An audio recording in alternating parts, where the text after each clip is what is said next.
Praise the Lord. கர்த்தருடைய பரிசுத்த நாமம் மகிமைப்படுவதாக. கர்த்தர் இந்த நாளை நமக்கு ஆசீர்வதித்து தருவாராக. இந்த நாளிலும் ஆண்டவர் கொடுத்த வசனம் யோவான் சுவிசேஷம் 14ஆம் அதிகாரம் 6ஆம் வசனம்.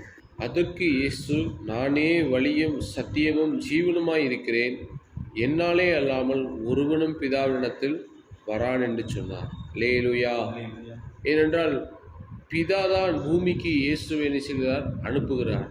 அந்த பிதா எங்கே இருக்கிறார் என்று சொல்லும்போது, அந்த பிதா எங்கே இருக்கிறாரு? பரலோகத்தில் இருக்கிறார். இயேசு கிறிஸ்து ஜெபம் பண்ண சொல்லி கொடுத்தார்ல மத்தேயு 6ஆம் அதிகாரத்தில், பரலோகத்தில் இருக்கிற எங்கள் பிதாவே அப்படின்னு ஜெபம் பண்ண சொல்லி கொடுக்குறாரு. அப்போ பிதா எங்கே இருக்காரு? பரலோகத்தில் இருக்கார்.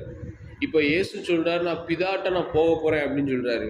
அதுக்கு முந்தின வசனத்தில் பாருங்கள், 2ஆம் வசனம், என் பிதாவின் வீட்டிலே அநேக வாசஸ்தலங்கள் உண்டு, அப்படி இல்லாதிருந்தால் நான் உங்களுக்கு சொல்லியிருப்பேன். ஒரு ஸ்தலத்தை உங்களுக்கு ஆயத்தம் பண்ண போகிறேன்.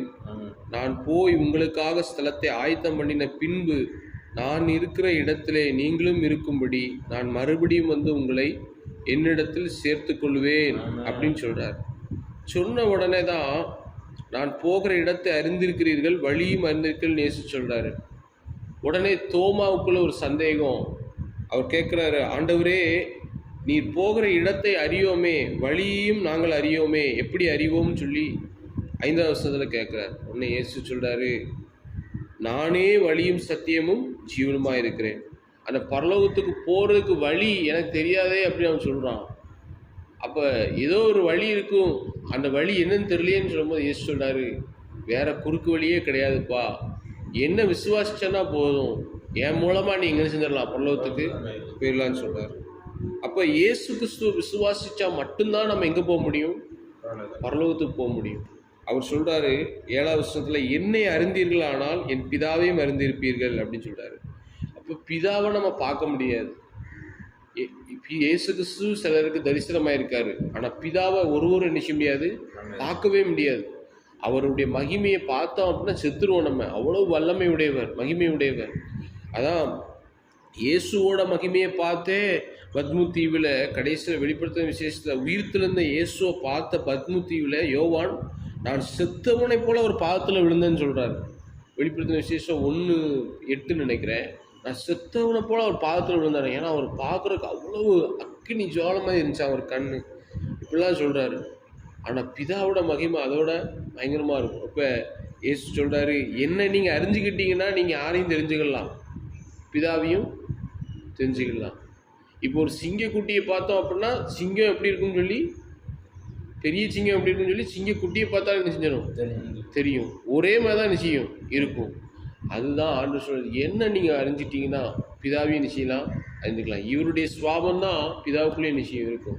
இயேசு எப்படி அன்புள்ளவரோ, தாழ்மையுள்ளவரோ, பரிசுத்தம் உள்ளவரோ, நீடிய சாந்தமுள்ளவரோ, இதே குணாதிசயங்கள் தான் அவர்கிட்ட நிச்சயது இருக்குது. அப்போ இயேசு சொல்கிறார், நானே வழியும் சத்தியமும் ஜீவனுமாக இருக்கிறேன். அப்போ இந்த பரலோக ராஜ்யத்துக்கு அந்த பிதாவிட்ட போகிறதுக்கு ஒரே ஒரு வழி யாருன்னா இயேசு மட்டும்தான். அப்போ இயேசு எப்படி அந்த வழியை நமக்கு உண்டு பண்ணி வைத்தாருன்னு சொல்லி எபிரேயர் 10ஆம் அதிகாரத்தில் 19-20 அந்த வசனம் இருக்குது. பரலோகத்துக்கு போகிறதுக்கு இயேசு எப்படி வழியை உருவாக்குனார் அப்படின்னா, சும்மா சொல்லிட்டு போகல, ஒரு டோக்கன் மாதிரி கொடுத்துட்டு, இருந்தாங்க இந்த சீட்டை வச்சுக்கோங்க.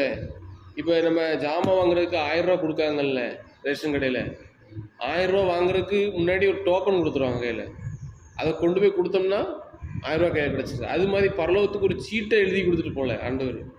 என்ன செஞ்சாருன்னு பாருங்க, தமது மாம்சத்தின் திரையாய் வழியை நமக்காக என்ன செஞ்சாருன்னா கிழிச்சார். உடம்ப, சரீரத்தை பிச்சு, அதை சொல்லி இயேசுவானவர் தமது மாம்சமாகிய திரையின் வழியாய் புதிதும் ஜீவனுமான மார்க்கத்தை நமக்கு உண்டு பண்ணினபடியினால் அந்த மார்க்கத்தின் வழியாய் பிரவேசிப்பதற்கு அவருடைய இரத்தத்தினாலே நமக்கு தைரியம் உண்டாயிருக்கிறபடியினால் என்று பவுல் சொல்கிறார். அல்லேலூயா. எது வழி அப்படின்னா, இயேசு இயேசு இயேசு இயேசுன்னு சொல்லிகிட்டே இருந்தால் பரலோகத்துக்கு போக முடியாது. இயேசுதான் வழி, இயேசுதான் வழி அப்படின்னு சொல்லிட்டு போக முடியாது.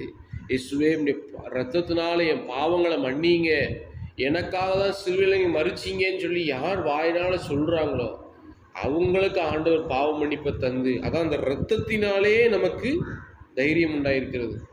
இயேசுவின் ரத்தம் மட்டும் இல்லைன்னா, அவர் சும்மா வாழ்ந்து போயிருந்திருந்தாருன்னா இன்னைக்கு நம்மளுடைய பாவங்கள்லாம் மன்னிக்கப்பட வழியே கிடையாது. அப்போ இயேசு நமக்காக ரத்த சிந்தி நமக்கு ஒரு வழியை உண்டு பண்ணி வச்சுட்டாரு. இந்த வழியை நம்ம அறிஞ்சு கொண்டிருக்கிறோம். இந்த வழியை தெரியாதவங்களுக்கு, இப்போ தோமா கேட்டார்ல, வழியை நாங்கள் அறியோமே, இன்றைக்கும் ஜனங்களுக்கு தெரில பரலோகத்துக்கு பிறகு வழி என்னன்னு. சிலர் நினைக்காங்க 4 பேருக்கு தர்மம் பண்ணால் நம்ம என்ன செஞ்சிடலாம், பரலோகத்துக்கு போயிடலாம் நினைக்காங்க. சிலர் என்ன நினைக்கிறாங்க, யாருக்கும் தீமை செய்யக்கூடாது, நம்ம நல்லவங்களாக வாழ்ந்தால் என்ன செஞ்சிடலாம். அப்படிதான் இயேசு பூமிக்கே வர வேண்டிய அவசியமே கிடையாது. எல்லாரும் பாவம் செய்து கெட்டு போனோம் அப்படின்னு பைபிள் சொல்லுது. ஆனால் இயேசுவின் ரத்தத்தினால தான் சகல பாவ நிச்சயமும் நீங்கி சுத்திகரிக்கும். சிலர் சன்மார்க்கமாக வாழ்ந்துட்டு அவங்க நினைக்கிறாங்க பாவமே செய்யலன்னு சொல்லி. ஆனால் இருதயத்தில் இருக்கும் பாவம், வெளியே தெரியாமல் வந்திருக்கும். ஆனால் பாவமே செய்யாத ஒரே ஒரு ஆள் பூமியில் யாருன்னா இயேசு மட்டும்தான். அதனால தான் சொன்னார், நானே வழியும் சத்தியமும் ஜீவனுமா இருக்கும். பாவமே செய்யாத ஆள் யாருமே கிடையாது. ஏன்னா பூமியில் பிறந்தது சின்ன பிள்ளையிலேருந்து எல்லாருமே பாவத்தில் தான் நம்ம வாழ்ந்துருக்கிறோம். ஆனால் இயேசுவின் ரத்தத்தின் மூலமாக ஆண்டவர் இப்படி ஒரு வழியை நமக்கு கொடுத்துருக்கிறதுக்காக நம்ம தொடர்ந்து ஆண்டவருடைய வழியிலே நம்ம நடப்போம். இது அந்த வழியை அறியாத ஜனங்களுக்கு, தோமா சொன்னது போல வழியை அறியும் சொன்ன ஜனங்களுக்கு இயேசுவின் ரத்தத்தினால தான் அவங்க பாவம் மன்னிக்கப்படும், பரலோகத்துக்கு போகிறதுக்கு அது ஒரு தான் வழின்னு சொல்லி நம்ம மற்றவங்களுக்கு அறிவிப்போம். கர்த்தர் தாமே இந்த வார்த்தையில் நம்மை ஆசீர்வதிப்பாராக.